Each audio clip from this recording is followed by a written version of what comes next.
हाँ, मैं सफल होऊंगा। अपने आप पर यकीन रखिए कि आपको एक न एक दिन सफल होना है और आप होकर रहेंगे। नमस्कार, मैं हूँ आपका दोस्त कवि आदि गणेश। कई दिन से ये मांग उठ रही थी कि कक्षा 7 की पुस्तक कब करवाओगे, कक्षा 7 की पुस्तक कब करवाओगे। तो कक्षा 7 की जो जैसे कक्षा 6 के अंदर हमने फैक्ट टू फैक्ट सभी पाठों के देखे, कक्षा 7 के अंदर मैंने ऐसा किया है कि हर पाठ से फैक्ट टू फैक्ट जितने भी प्रश्न बनेंगे प्रश्नोत्तर रूप में सारे पाठ करवाए जाएंगे। आज है अपना पहला पाठ जैवमंडल और भूदृश्य। इस पाठ से वन लाइनर जितने भी प्रश्न बनेंगे वो आपको मैं करवाऊंगा।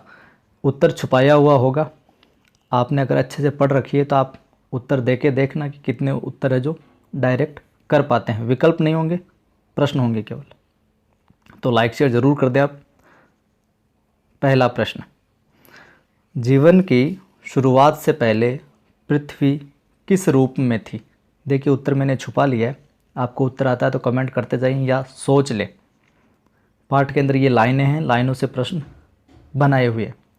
तो जीवन की शुरुआत से पहले पृथ्वी किस रूप में थी।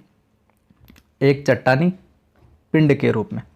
दूसरा प्रश्न है, करोड़ों वर्षों पहले पृथ्वी का पहला जीव कहाँ विकसित हुआ।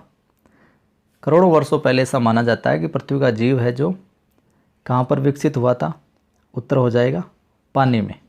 कहाँ विकसित हुआ था, पानी के अंदर विकसित हुआ था, ऐसा माना जाता है। ये तरीका आपको कैसा लगा कमेंट करके बताना। अगर आपने पुस्तक अच्छे से पढ़ रखी है तो डायरेक्ट उत्तर देने में थोड़ी आपकी जो याददाश्त क्षमता है वो भी तेज होगी। पृथ्वी का वह समस्त भाग जहाँ जीवन विद्यमान है क्या कहलाता है। पृथ्वी का वह समस्त भाग जहाँ जीवन विद्यमान है क्या कहलाता है। आ रहा हो तो कमेंट करें। तो क्या कहलाता है, वो कहलाता है जैवमंडल। जहाँ पर जीवन विद्यमान है, जीवन जीने के चिन्ह हमें संकेत मिलते हैं, वो जैवमंडल है। पृथ्वी की ऊपरी ठोस सतह को क्या कहा जाता है। तो क्या कहा जाता है, स्थलमंडल कहा जाता है। पांचवा देखिए, किन तीन मंडलों के पारस्परिक अंतर संबंध से जैवमंडल का विकास होता है।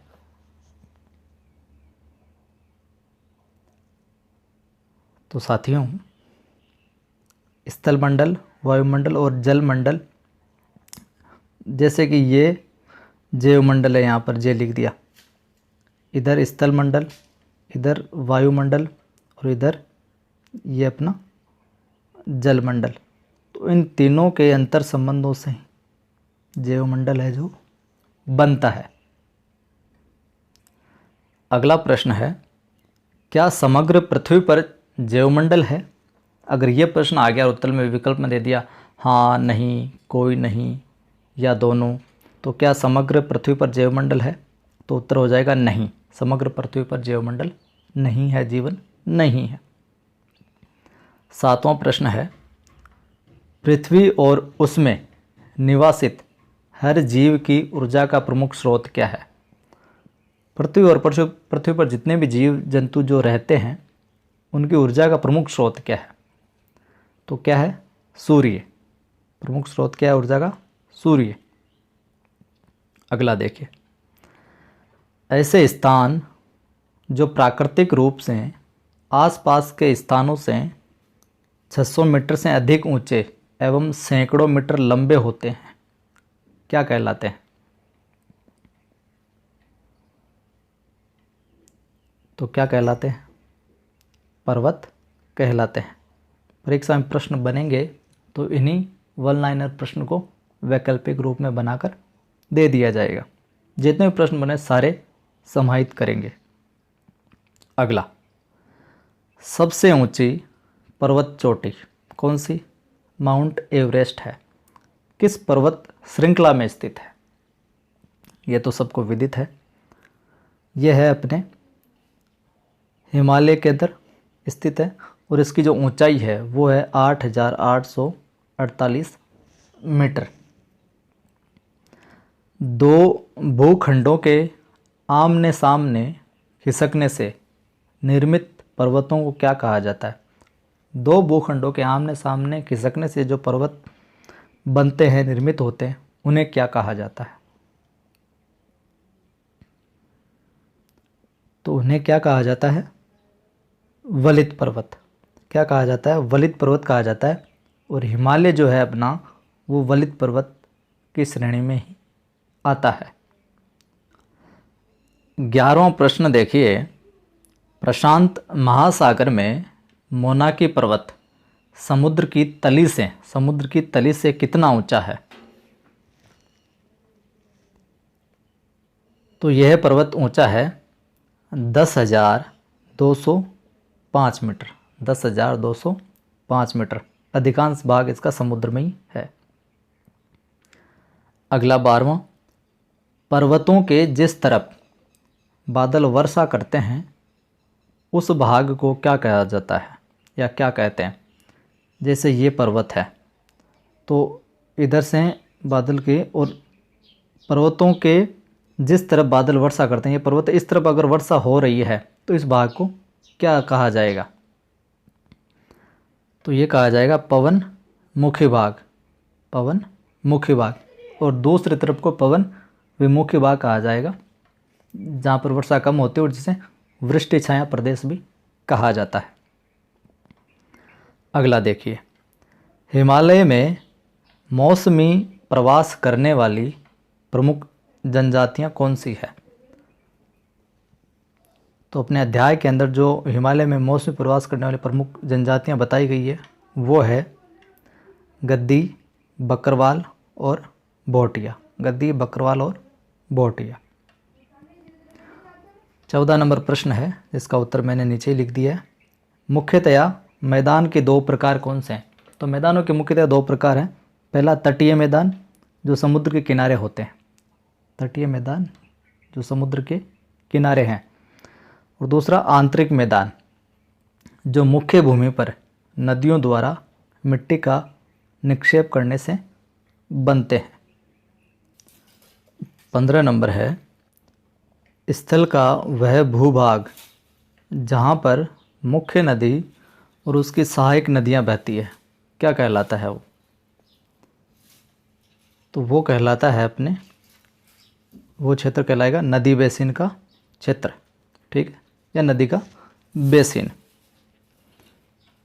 16 नंबर है, एक ऐसा स्थलीय भाग जो चारों तरफ से जल से घिरा हो, क्या कहलाता है? स्थलीय भाग जो चारों तरफ से जल से घिरा हो वो कहलाएगा द्वीप।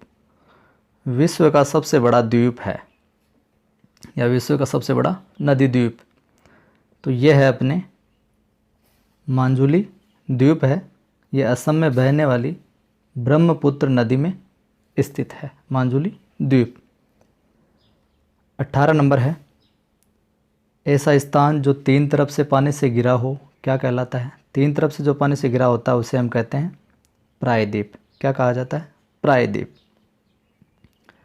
19 नंबर देखिए, पृथ्वी की आंतरिक बनावट किन किन परतों के रूप में है?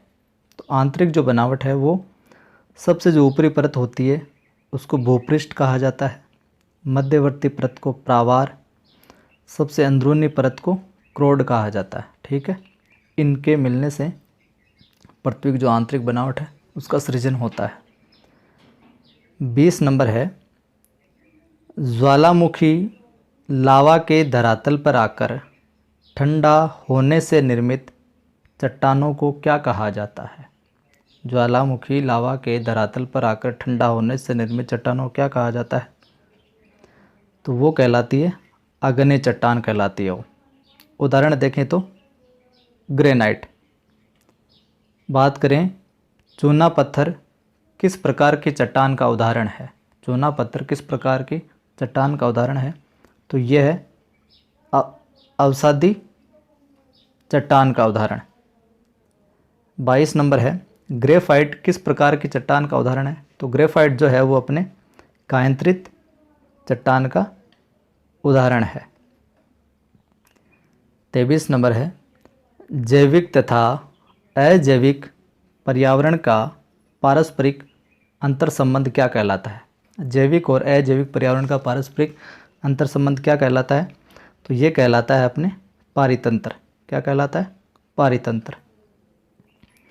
24 है, पृथ्वी पर मुख्य रूप से कौन कौन सी स्थलाकृतियाँ पाई जाती है? तो मुख्य रूप से पर्वत पाए जाते हैं, पठार, मैदान, नदी बेसिन, द्वीप, समुद्र एवं तटीय मैदान, ये प्रमुख स्थलाकृतियाँ पाई जाती है। तो ये प्रयास आपको कैसा लगा? हर पाठ से जितने प्रश्न बनेंगे उस रूप में हम प्रश्नोत्तर रूप में इस चीज़ को चलाएंगे। तो वीडियो को लाइक शेयर ज़रूर करें।